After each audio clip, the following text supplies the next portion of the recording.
Well, good morning, everyone. And clearly, we have a familiar face with us again. We're all really happy to have Steve Scalise back. And Steve is proof that miracles happen, and we're blessed. We're also reminded that life is precious.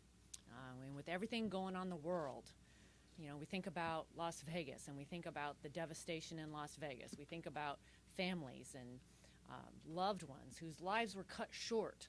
It's really hard to imagine yesterday morning getting the news that your child isn't coming home or your spouse is gone. And our hearts are breaking. And I think it's very important that we are reaching out, that we are showing compassion and comfort that helps people get through it. But we also need to give thought and try to gain understanding from it as we search for what's next. I do ask everyone to join in prayer for those who've lost their lives, for the families who are impacted. Pray for healing. Pray for healing for our country, broken lives and broken hearts, that we may come together during this time when this tragedy has happened. Thank you, Madam Chair and leadership. For those of you who don't know me, I'm Mark Amity. I represent Nevada's 2nd District, and I just wanted to share a couple of thoughts with you. First of all, a shout out to Sheriff Joe Lombardo and his folks at the Metro Police Department. Professional response, calm response, effective response. Those Homeland Security grants that my colleagues here have been nice enough to provide to Las Vegas is one of America's at-risk cities have been put to good use, and thank them all for their support. Second of all, when we talk about Nevada resilience, Las Vegas is the world's fun place. And so what happened a couple of days ago definitely doesn't fit that description. But when you talk about the Nevada resilience and the outpouring of support, not only from around the state of Nevada, but also the country and the nation, it's a pretty humbling thing. And it's a pretty humbling time for everybody to try to sort out what's going on. But there's time in the coming weeks to find those answers and do those sorts of things that we need to do and see what the lessons are learned. But I think right now it's just that, that humility, thoughts and prayers to those folks that are affected, both those that are here and those that are gone. And thank you all for your support on behalf of the Silver State Nevada Resilience. Thanks a lot.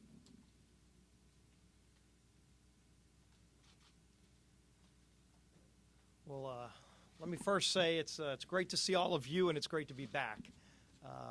I continue to just let everybody know who prayed for me during those tough times how much it meant. It was tremendously uplifting and gave me and my family a lot of strength during those tough times. And on that same token, Jennifer and I pray for the people that were involved in the Nevada shooting. Obviously, with so much loss of life and so many other people that are still injured today, those families need our prayers right now. They need to be uplifted. And we also need, as people are saying, what can we do to help? We also need to remember that there is a tremendous loss of blood. And go to your local blood bank and just donate blood. That alone can be a very positive sign, especially when you look at how much blood was lost, and probably will need to continue to be used at the local hospitals as people continue to be treated. So there's a lot that we need to pray for. Surely the loss of life and those injured. Hopefully those that are injured can get through their injuries and can get back to their families. So keep them in their prayers.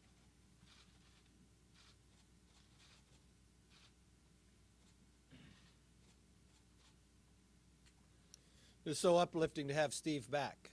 Many of you remember that day. I was at the hospital the day Steve was in. And look at the doctor's face, the things that he told us, that this man is strong.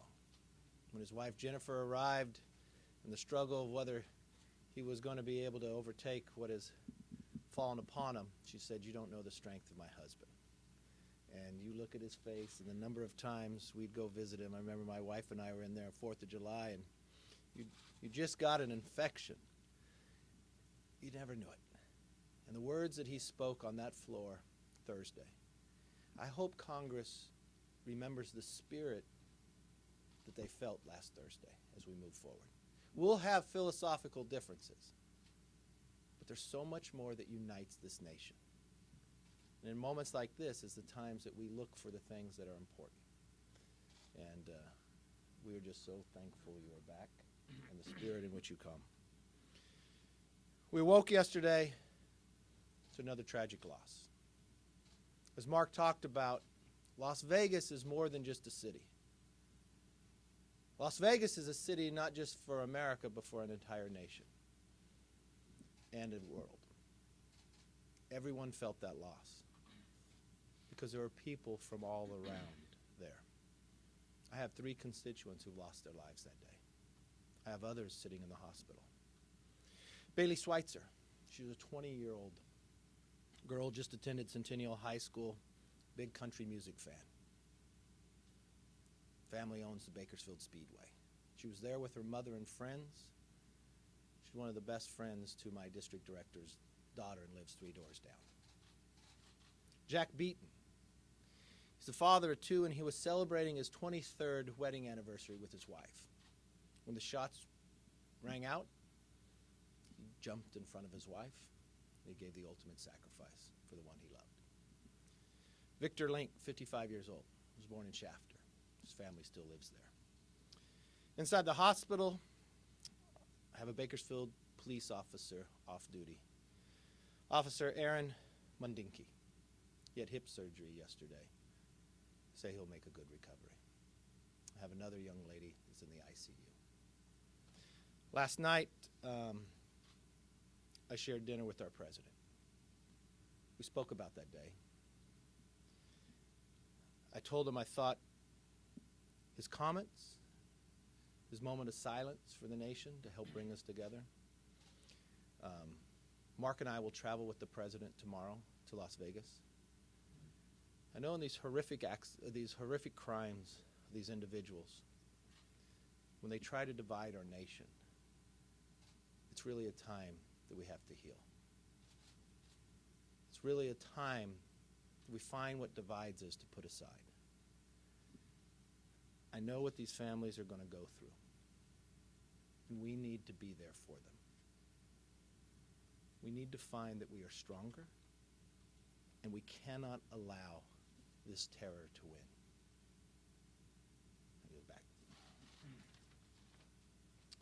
Well, I too want to just say, I remember the day Jana and Jennifer and I saw you in a coma, and to see Steve Scalise standing right here, it really is a miracle, and it is just, it's really good to have Steve back, and so we just feel so blessed.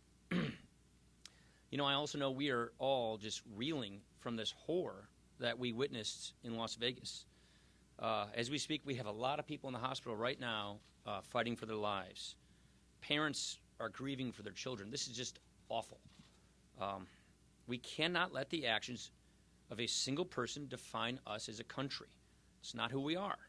Instead, what truly defines us are the acts of heroism we witness after the tragedy. Kevin just told you about the man who shielded his wife. There are just hundreds of stories of people looking out for one another, strangers helping each other, first responders rushing in to shield people, people lining up right now today. You saw the pictures to give blood. This is what America is, people helping each other. This healing process is going to take time, but we have to remember that we are all in this together as a country. Just Steve being back here today, it's evidence of the power of miracles and the power of prayer, of us healing and getting back together. Our fellow citizens need both these things right now. They need to heal, they need to grieve, they need to pray, and we need to come together. And it's just important that we reflect the fact that our hearts are with them.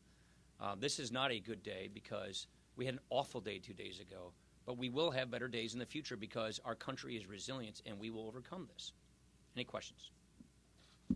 What can you say to Americans who just want to know how the body do leave and make them more safe in the face of shootings that seem to be getting more frequent and more deadly? Yeah, I think one of the things we've learned from these shootings is that often underneath this is a diagnosis of mental illness. This is why we spent years working on mental illness with reform, Congressman Murphy's bill, and that's why the House of Representatives passed landmark mental health reform just a year ago. That law is now being implemented.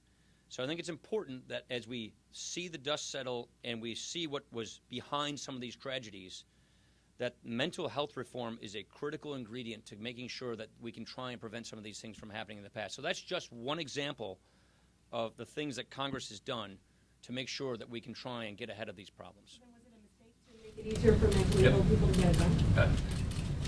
Nicholson. When you rolled back the proposed rule line for Social Security to cross-check people whose benefits are being paid to third parties because they're considered mentally defective, to allow that cross-checking to go with the NICS background check. Yeah, there were people whose rights were being infringed, and that wasn't just. It's a little more complicated than you're describing.